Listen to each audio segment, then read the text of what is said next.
নেত্রকোনার আটপাড়ায় বিএনপির ভারপ্রাপ্ত চেয়ারম্যান তারেক রহমানের বিরুদ্ধে দায়েরকৃত সকল মিথ্যা মামলা দ্রুত প্রত্যাহারের দাবিতে বিক্ষোভ সমাবেশ অনুষ্ঠিত হয়েছে। শনিবার বিকালে উপজেলার তেলিগাতি ইউনিয়ন বিএনপির আয়োজনে তেলিগাতি বাজারে এ সমাবেশ অনুষ্ঠিত হয়। তেলিগাতি ইউনিয়ন বিএনপির সভাপতি এমডি আনোয়ার হোসেনের সভাপতিত্বে সমাবেশে প্রধান অতিথি হিসেবে বক্তব্য রাখেন কেন্দ্রীয় বিএনপি নেতা নেত্রকোনা জেলা বিএনপির সদস্য সচিব আলহাজ ডক্টর রফিকুল ইসলাম হিলালি। ইউনিয়ন বিএনপির সাধারণ সম্পাদক মাসুদ রানার সঞ্চালনায় প্রধান বক্তা হিসেবে বক্তব্য রাখেন ছাত্রদলের কেন্দ্রীয় সংসদের সহ সম্পাদক মোহাম্মদ রাহাত হোসেন। আটপাড়া উপজেলা বিএনপি আহ্বায়ক মাসুম চৌধুরী, সিনিয়র যুগ্ম আহ্বায়ক রফিকুল ইসলাম রফিক, সদস্য সচিব খুশরু আহমেদ, বিএনপি নেতা আনিসুর রহমান অনুকূল, জসিমউদ্দিন ও ছাত্রনেতা মিল্লাদ হোসেন সহ আরো অনেকে। সমাবেশে প্রধান অতিথি রফিক হিলালি বলেন, প্রতিটি নেতা কর্মীর শ্রম ঘামে কিন্তু আজকে অনুষ্ঠান হয়।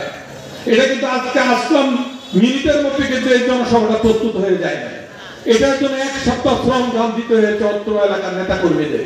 আন্দোলনের মাধ্যমে শেখ হাসিনা চলে গেছে, রাতারাতি বাস্তব চিত্রটা কিন্তু সেটা না।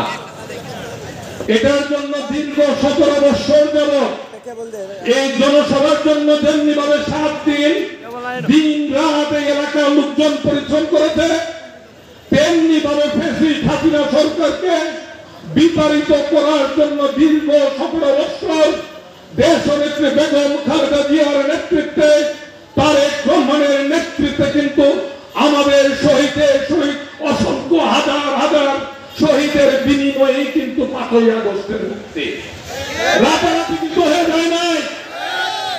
অন্তর্বর্তী সরকারের উদ্দেশ্যে বলতে চাই, আপনাদেরকে আমরা নিরপেক্ষ সরকার মনে করি এবং বৈষম্য বিরোধী আন্দোলনের কেন্দ্রীয় নেতৃবৃন্দ টেলিফোন করে নেতৃত্বনা নিয়েছিল। নেওয়ার পর আহ্বায়কের দায়িত্ব দিতে বলা হলো, তাকে বলা হলো তোমাকে কি আহ্বায়ক করা হবে, কিন্তু তুমি ছাত্রদল থেকে পদত্যাগ করতে হবে এবং তোমাকে কেন্দ্র আটপাড়া জাতীয় সংসদ থেকে মনোনয়ন দেওয়া হবে। তোমার অর্থবিত্তের ব্যবস্থা আমরা করব, প্রশাসনিক সহযোগিতা আমরা করব। তারেক রহমান সাহেব যদি 3 দিনের জন্য সময় দেয়, সারা বাংলাদেশ থেকে নেতা কর্মীরা যদি ঢাকা শহরে উপস্থিত হয়, তিল ধারণের জায়গা হবে না।